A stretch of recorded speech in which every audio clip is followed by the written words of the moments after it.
What's up, nerds? It's Windy. We're walking to the store. Let's talk about this June 2024 secret history of Dungeons and Dragons that's coming out from Wizards of the Coast and the expert who wrote it.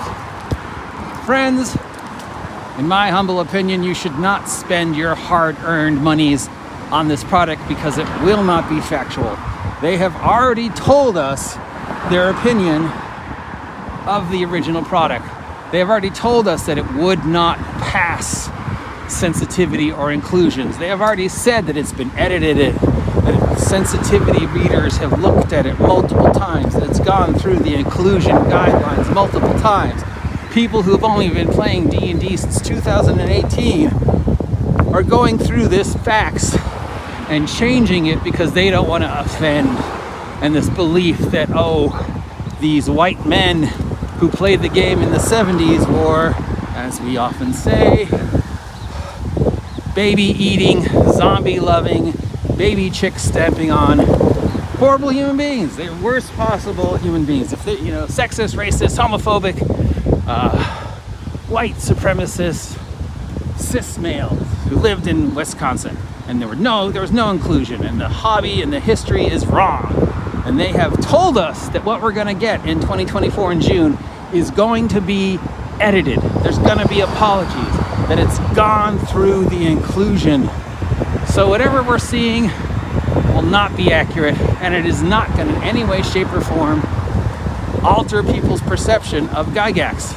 If anything, people in the know will point out what's wrong, and people who want to find out will either believe it, no matter what, or do their due diligence and realize that while this is one take, it is not the facts. If you want the facts of the events that happened, I would highly recommend purchasing for $2 on Amazon The Secrets of Blackmoor.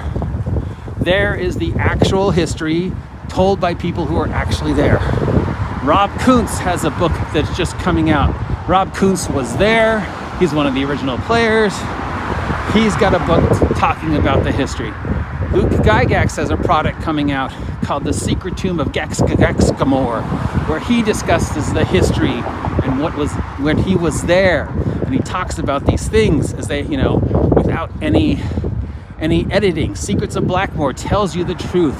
These books that have been written by people that were there during that time, who grew up in the 70s and 80s, can show you that the mythology that Wizards of the Coast is trying to present is incorrect. If you got $100 and you want the original copies of the rules, they're available. You can buy the POD reprints in a white box for like $108. And they look exactly like they looked back then. You don't have to give Wizards of the Coast that money. Now, as regards to the expert who has written this, well, if you do some digging into this individual's past, you discover that he's only been working for Wizards of the Coast for about 3 years, that he used to work for Paizo, and he's only actually been playing for maybe a decade.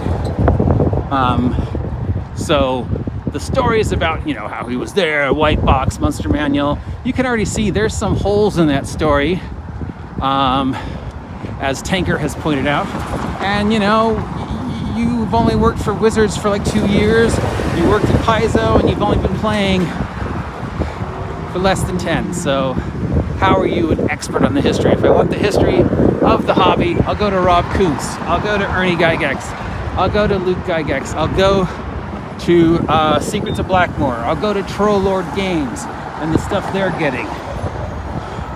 I sure as hell would not have you spend your $100 on this book when you could spend it on something that actually is truthful and hasn't gone through safety editing. In fact, you could just take your $100 and buy my shit, right? I mean, if you want to spend $100 on gaming product, you could buy the OGGM's product, Wretched Vigilantes, 4 books and the 5th book on the way. Yeah, just buy that.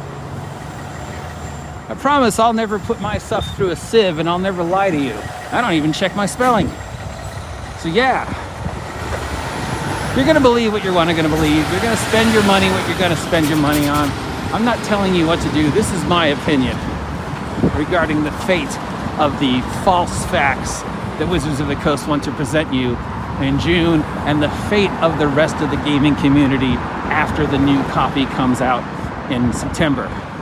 And I don't think it's going to change anything. If anything, D&D 2024 will only inspire more people to play other games and to create other games. It'll be a new resurgence. Yes, the 5th edition golden age is coming to an end because people are realizing there are more options. Every day you see another new company. Every day you see product that is people are being saying, this is the best thing ever. And if you continue to want to play 5e, you know your needs are going to be met by companies who are going to treat you better than Wizards.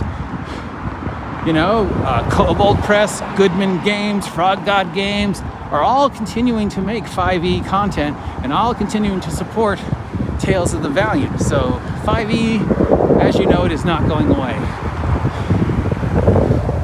So that's my 2 cents about this, because it came up in a discussion. So that's, you know, the fate of this book.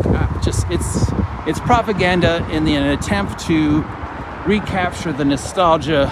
But since you've already told me I don't need anything you're making because it's backwards compatible, and this book has already gone through inclusivity in order to meet the current standards, why would I read it? It's not going to be factual. If I'm reading a history book, I want it to read like the instructions for a VHR. I want it to be factual. I want to know what actually happened without any preconceived prejudice against the events. Otherwise, I just spend my money on my stuff. I'm the OGGM. That's my 2 cents on this topic. If you agree with me, let me know. If you don't agree with me, let me know. If you think I should shut the fuck up, let me know. I'll talk to you later.